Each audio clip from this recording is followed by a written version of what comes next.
Hi, welcome back. I am Nick, your independent host. I am a non-party affiliated member. We do have predetermined questions today. There are 6 of them in total. We are going to cut this podcast up into 3 sections.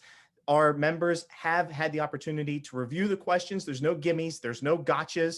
We want a pure, honest experience in this format. So first question number 1 that both of you had received. It was announced that President Trump's team is working with Joe Biden's transition team. The Electoral College hasn't voted yet, and lawsuits linger. Is President Trump conceding to Joe Biden, Angela? I have no idea. It sounds like at least he might be open to conceding. I'll give him that. But you're right, there's still lawsuits lingering. We haven't seen any decisions. I don't know that anything has gone to the Supreme Court yet, and everyone is speculating that that's Donald Trump's plan. So I really think that it's too soon to say whether or not he's conceding to Biden. Though, your response? Well, what's happening right now is just a very basic protocol for enabling a transition process, but it's no concession at all. There's still plenty of lawsuits out there. And more importantly, though, it is the way that Donald Trump presents himself for the next 4 years should those lawsuits not go through and change the official outcome of the election. If Donald Trump sees himself as a legitimate president and his base sees himself as a legitimate president, then it's not a matter of concession. It's going to be a fact that you're going to have a large percentage. 70+ million people voted for Donald Trump. I'm not going to say every single one of those is going to believe that Trump, won that election, but a good percentage of them are. I know in Bay County, Florida, here in the Panhandle, the people here think the election was stolen from him.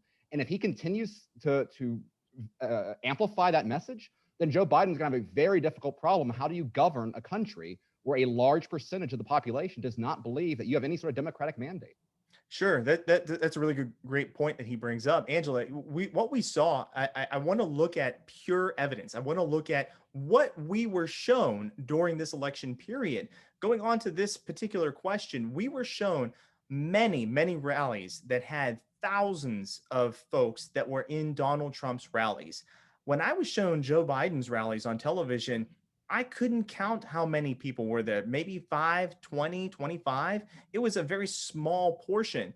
So for them to actually show some evidence where we're looking at there may actually be voter fraud, there may actually have been folks filling out ballots for dead people, does that mean that Donald Trump has to concede based upon the number of votes totaled right now?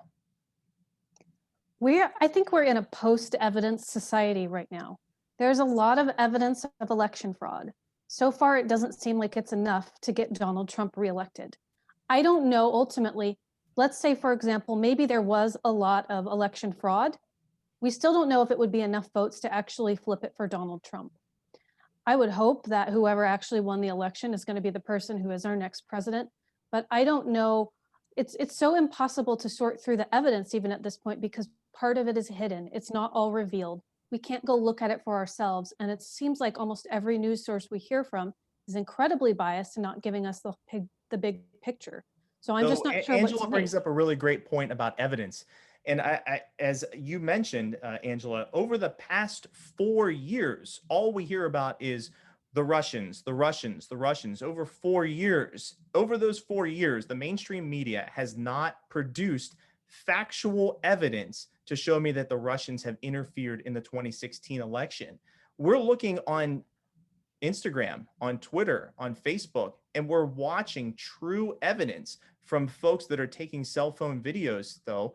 Is that true evidence? Is there election interference? Well, I actually agree with Angela's point. It is a post-evidence society. And part of it is because there's no faith in American institutions. What third party can you look at and have people believe that, oh, well, they're on the up and up, they're not partisan? The Secretary of State of Arizona, one of the elected officials in charge of arbitrating the election process, she publicly called Trump supporters neo-Nazis. Now, again, how could any Republican believe her belief in her duty and properly counting the election? If she actually believes that, then why wouldn't she have a moral justification for doing everything she can to disenfranchise Trump supporters? So as an independent, I'm to look at your argument and say that there is evidence that he should continue to pursue the election, or there is not evidence and he should concede? Well, he should pursue every legal grounds he has. But what's important, though, is that the question is not whether there's enough voter fraud to overturn the election. We recently had a case in North Carolina that showed that there was significant amount of voter fraud, not necessarily enough to change the outcome, but there was enough suspicion and reasonable doubt about the election security that they overthrew the election right then and there. So it doesn't have to be, oh, they found the right number of ballots. If they believe the process itself was subverted, then you would have reasons to overturn it. Now, I don't think that the justice system is equipped to deal with this on this sort of scale.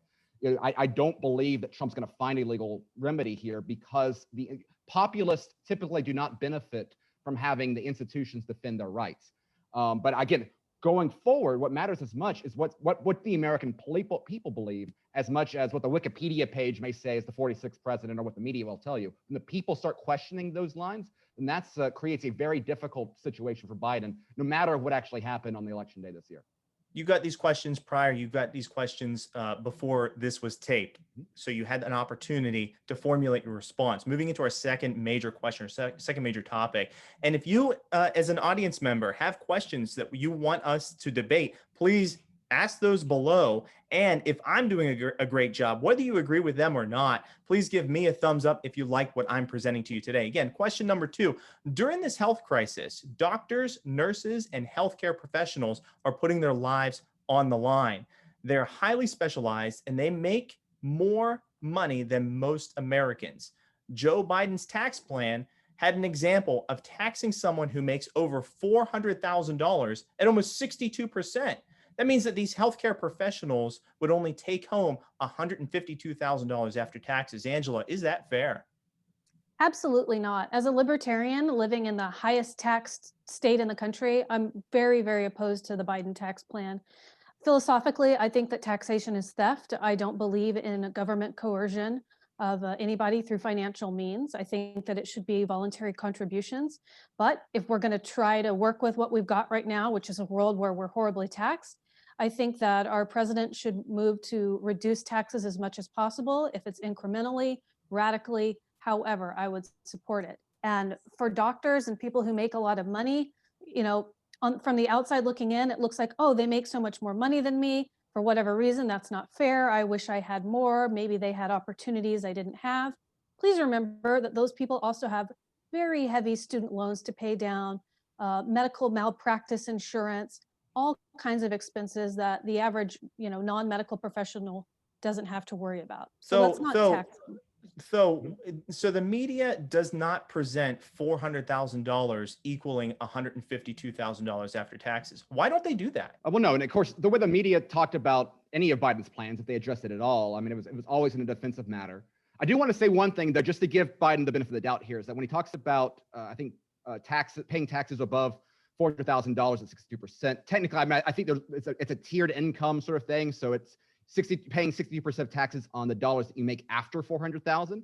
So it's not simply that's the tax cut for everything you've made. It doesn't really matter, though. I mean, when you have any sort of tax system, you are no longer making half of what I mean, it de-incentivizes work. And we've seen this throughout American history, right? The higher that you when you start creating and you start taking away money at the higher income levels, people stop working at that point. If you're a doctor and you're making $400,000 and you know that you're no longer going to be making the majority of your money that way going forward, well, why wouldn't you just take vacation and enjoy the rest of your time? It's also important because, again, Angela's over there in California. $400,000 in California is very different than $400,000 here in Panhandle, Florida. And so, all of these policies, if you had a more fair and meritocratic system, I'm all in favor of taxation stuff, get rid of it all. But I mean, what Florida does is we've got an income tax system where you don't have to try to game the system to protect your income. It's the consumption tax. These are sort of things that I think would be much better off looking forward, rather than having these complicated tiers. And again, what ends up becoming a de-incentivizing work, which is the worst thing you could possibly have for an economy that we need to grow. Angela, your response. Oh, I agree with Tho. If we could get in California, if we could get tax law similar to Florida's law, we would be in a much better position. But sure, on the argument of that, Angela, then you look at California and the massive amounts of debt that the state has accumulated. Where are they going to get the funds to pay this debt off? Well, we have all kinds of little assets and things that we can sell off, and we should certainly dump some of California's government pensions, and we need to reduce our prison population. People don't realize how much money that costs. We have a lot of people incarcerated in California, and a lot of them are nonviolent offenders.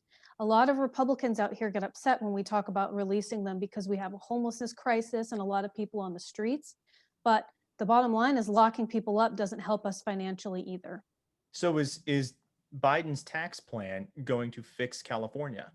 Oh, absolutely not. We're going to see people in industry and positions of wealth and power and influence in California abandon ship.